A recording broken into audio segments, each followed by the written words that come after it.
आपकी ज़िंदगी में भी लंदन की एक रात बहुत अहम है। एक दौर था जब आप पीएम मोदी के या जब वो चीफ़ मिनिस्टर हुआ करते, कट्टर मुखालिफ थे। फिर आप दोस्त बने और कहा ही जाता है कि वो लंदन की जो एक रात थी, उसने आपका चेंज ऑफ हार्ट किया और कहते हैं ना कि हृदय परिवर्तन कर दिया।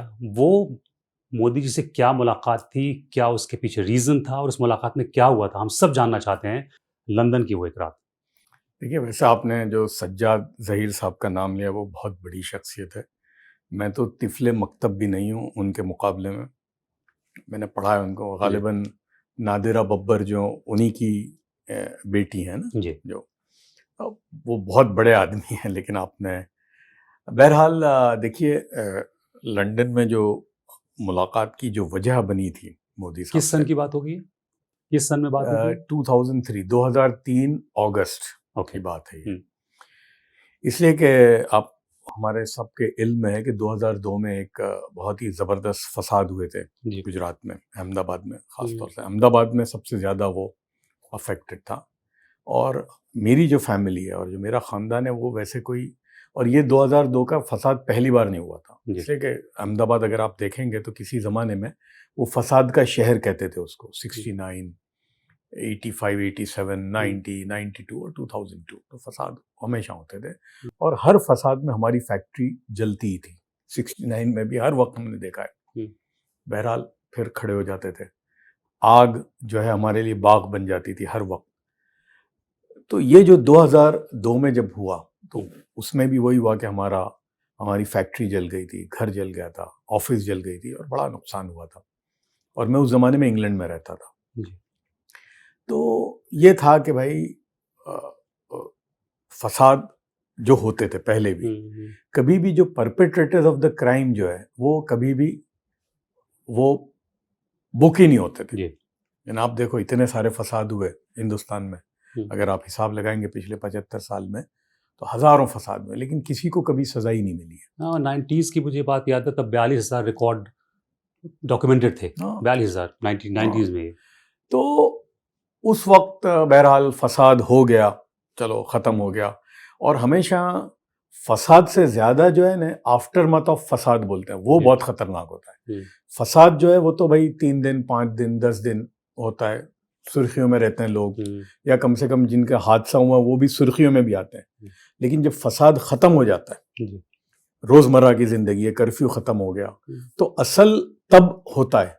हुँ, इसलिए कि आम तौर से ये देखा गया है कि ऐसे लोग बेचारे उसमें वो शिकार बन जाते हैं जिनका मुतासरीन जिनको जो कुछ हैं। नहीं हुआ है ना, जी। उनका घर जला है क्योंकि राइट खत्म हो गया। वो एक माहौल ऐसा होता है हुँ, संगीन, और उस वक्त हुकूमत के साथ की बहुत ज़रूरत होती है। हुँ, तो वही हाल था गुजरात में भी।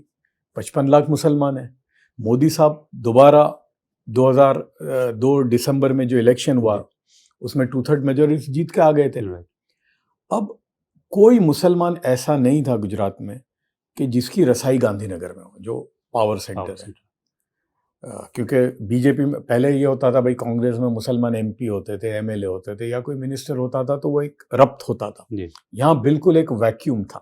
हुँ, तो उस वक्त जब पता चला कि भाई नरेंद्र मोदी साहब इंग्लैंड आ रहे हैं, वाइब्रेंट गुजरात की समिट जो जी। पहली जो उन्होंने पहली जो समिट बहुत में। आज तो बहुत ही मारूफ और मकबूल हो गई है उनका, हुँ, वो जो उन्होंने जब तब शुरू किया था, जी। तो वो जो पहला इवेंट था उसके लिए वो इंग्लैंड आ रहे थे। तो तब मुझे अहमदाबाद से जो ख़ास किस्म के जो लोग थे उनके टेलीफोन आने लगे कि ज़फ़र भाई ये मोदी साहब आ रहे हैं हुँ, और आप इनको मिलिए।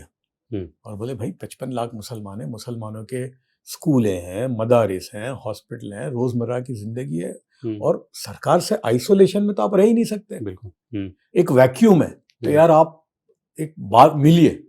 तो मैंने कहा भाई ये कैसे, जैसे हमने लड़ाई लड़ी थी उनसे। हुँ, बहरहाल हमारे जो जो रूएं रवां थे इस पूरी मूवमेंट के, वो महेश भट्ट साहब थे। अच्छा। तो महेश भट्ट साहब से मैंने पूछा कि भाई ये इस तरह से, तो देखिए बहुत ईमानदारी से उन्होंने कहा कि हमारी कोई ज़ाती लड़ाई तो है नहीं, हुँ, हम एक इश्यू पे लड़ रहे हैं, और इसमें भी एक वक्त तो आने ही वाला है कि आप जिससे लड़ रहे हैं उसी से आपको बात करनी बात पड़ती है। करनी देखो ना, पड़ेगी। अब इंडिया पाकिस्तान वॉर हो रही है या बांग्लादेश, तो आप बात किससे करते हो?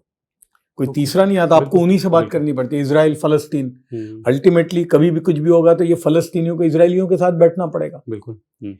तो बोले कि हाँ, you can exercise that option now. बोले हाँ बिल्कुल। हम्म। बहरहाल वो एक बैक एंड फोर्थ होता रहा। मैं और टोकना चाहूँगा आपको, ये वही दौर था जब आप मेरे ख्याल से मोदी के सबसे खिलाफ थे, हाँ हाँ केसेस किए हाँ, थे आप, अ, वीज़ा बैन, ये सब की बात कर ये रहे थे। सब, हाँ बिल्कुल जी, बिल्कुल। जी। तो हमने कहा कि हुँ, ये भी एक रास्ता है बिल्कुल। कि भाई ठीक है, लड़ाई लड़के और कुछ हासिल नहीं हुआ। देखिए हुँ, मैं एक हमेशा आप मुसलमानों को कहता हूँ, हुँ, हमने जो एहतजाज किए हुँ, शायद ही किसी ने किए होंगे, जी। लेकिन मेरा नतीजा ये है कि एहतजाज से हुँ, कुछ नहीं होता, हुँ, एजिटेशन और कॉन्फ्रंटेशन से कुछ हासिल नहीं होता। हुँ, ये कम से कम जिन लोगों ने किया है उनसे उनकी राय लीजिए आप। बिल्कुल।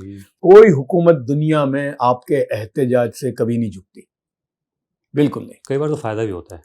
उनको ही फायदा होता है। बिल्कुल। तो तब हमको लगा कि इस बैठ ये एक रास्ता है कि भाई हुँ, बैठ के, और वही भट्ट साहब ने कहा कि नहीं बिल्कुल ये हुँ, बहुत सही फैसला है। फैसला है और मिलना चाहिए। और हुँ, उस वक्त वहाँ के जो 2-3 बड़े उलमा थे देवबंद के, हुँ, उनसे मैंने मशवरा लिया। उन्होंने कुरान हदीस की रोशनी में कहा बिल्कुल मिलना चाहिए। तो बहरहाल हम मिले, और वो सेंट जेम्स कोर्ट में।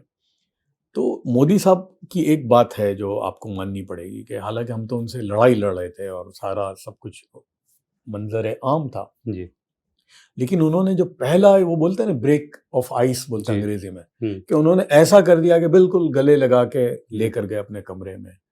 और शुरू में ही उन्होंने, बोलते हैं, इतना साफ कर दिया। जैसे हमने उनसे पहले पूछा कि भाई आपके पास कितना वक्त है हमारे साथ बात करने के लिए, तो उन्होंने कहा कि जब तक कि आपकी बातें खत्म न हो जाए तब तक।